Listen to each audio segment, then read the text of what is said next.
Hello, my name is Dante Renee, and welcome to the 10 Room Bizarro YouTube page where I talk about films that I believe need to be talked about more. Like tonight's film, this is 1984's Physical Attraction, and this is part of the Peakorama Vinegar Syndrome Big 2-unit show, and this is Physical Attraction. This is the one we are looking at tonight.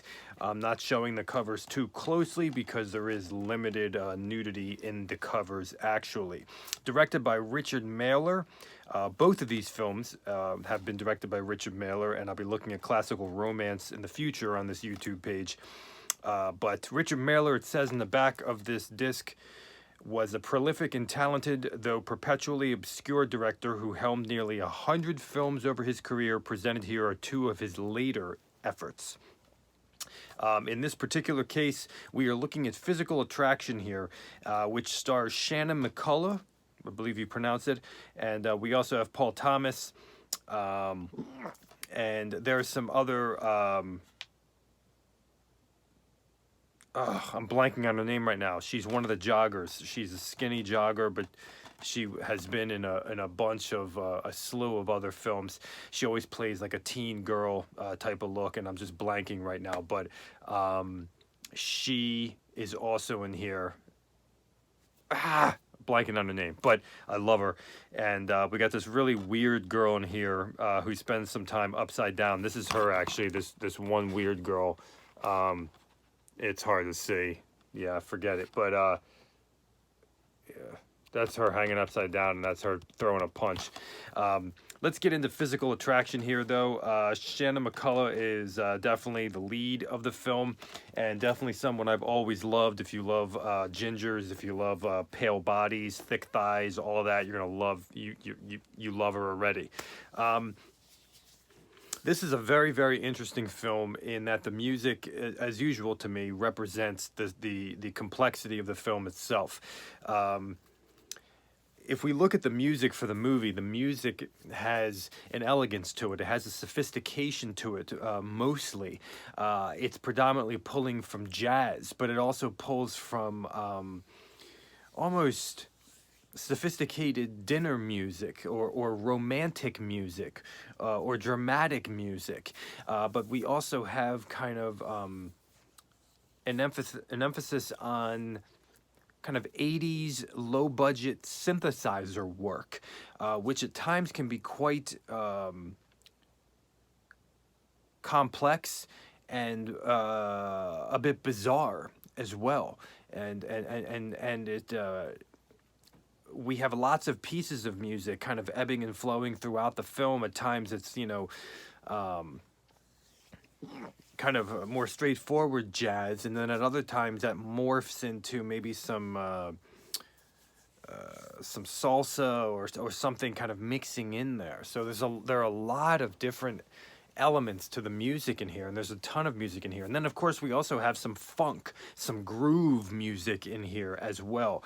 And we also have some kind of band practice music in the latter portion of the film.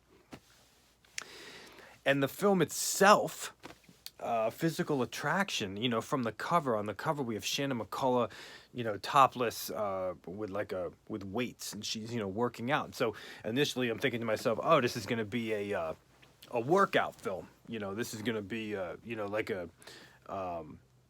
a workout porno.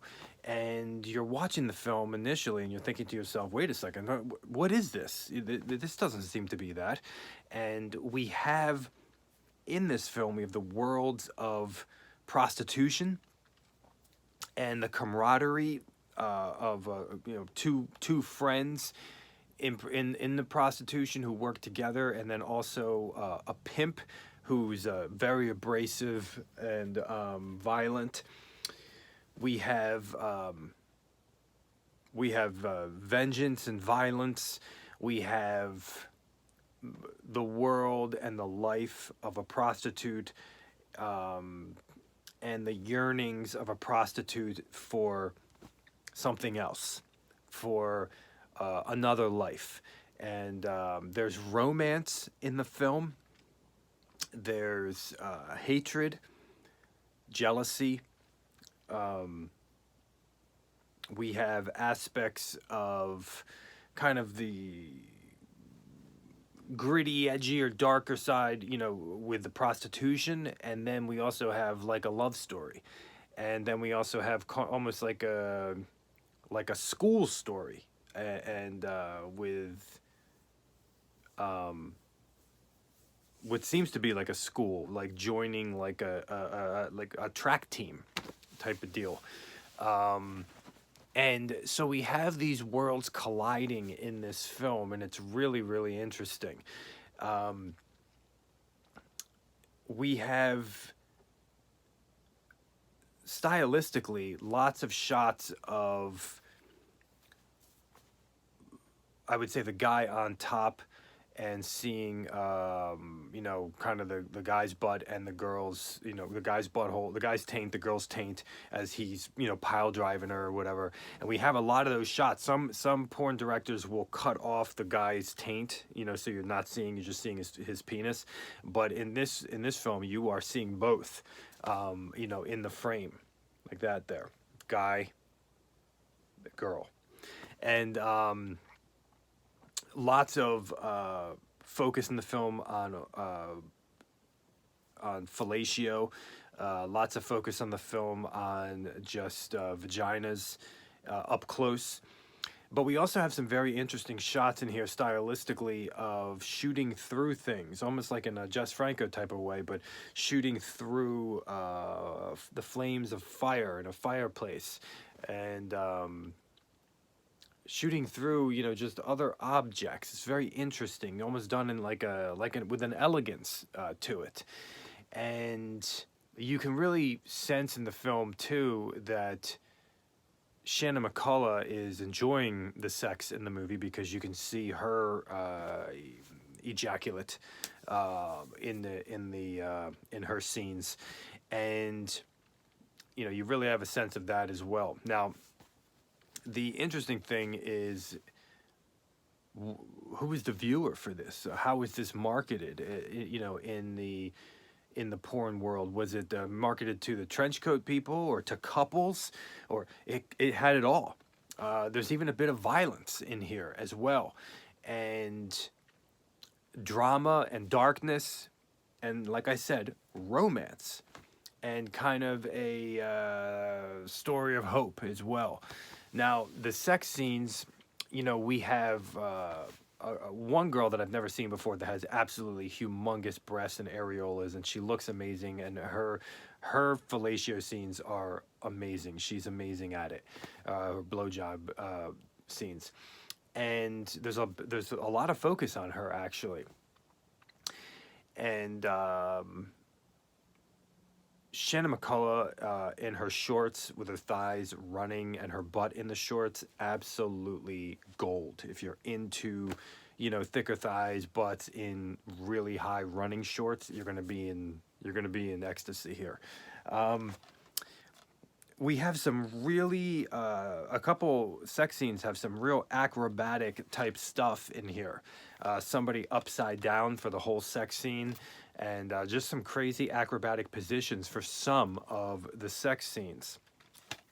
There were some people in here I've never seen before in any other Golden Age film, and then of course there were some people, of course, that I have seen, and that I really, really love. We have some lesbian scenes in here that were great. I always love lesbian scenes, and great scenery and atmosphere. The swimming pool with the mountains in the distance that you see a lot of in the Golden Age of pornos, and also a bathtub that reminded me of the bathtub in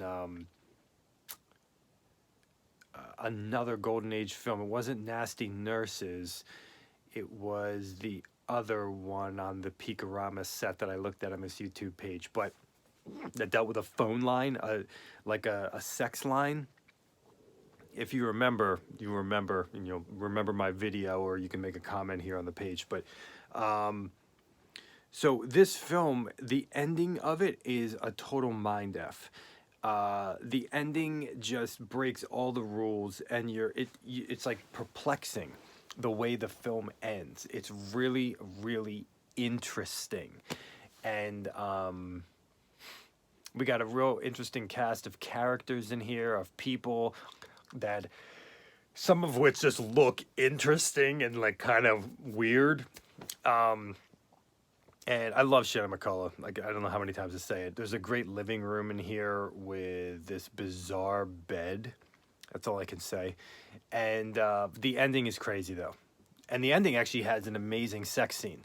There are great sex scenes in here, but the ending is actually one of my favorite sex scenes in the movie, which is interesting. And it doesn't have Shannon McCullough in it, the kind of the lead. And that her not being in it is also part of the perplexing nature of the end of the movie. Okay, it's really, I don't want to reveal anything about it. And there's a girl in this movie that I also know is in one of the taboos. She might be in taboo 3 or 2. She kind of looks Asian, but not. She kind of looks like she's wearing a wig, but not. She's outrageous. Like, she's nuts. She's completely over the top. And I don't know her name, but she's completely crazy. Like, her sex scenes are like, just like the main girl in the movie Showgirls. I mean, she's like totally crazy in her scenes. But she has a great body. And I love her butt. And so you're just like completely like, who the hell? What is wrong with this girl? She's just nuts. But she has a great butthole, the whole thing. Like, it's just great. But so yeah, there you go. But we're in the world. You'll be in like the city streets, in a motel, in a hoe house, on a track field in the suburbs, and in a romantic loft. This is 1984's 87-minute long Physical Attraction, directed by Richard Mailer. Awesome movie. Thank you so much for watching a 10 Room Bizarro YouTube page where I talk about films that I believe need to be talked about more, like Physical Attraction. Please feel free to follow me at www.vimeo.com/poopydiarrhea, POOPYDIARRHEA, where you can see all my own personally made films and music as they get released on a monthly basis, and sometimes a lot more than that. Thank you so much, and good night.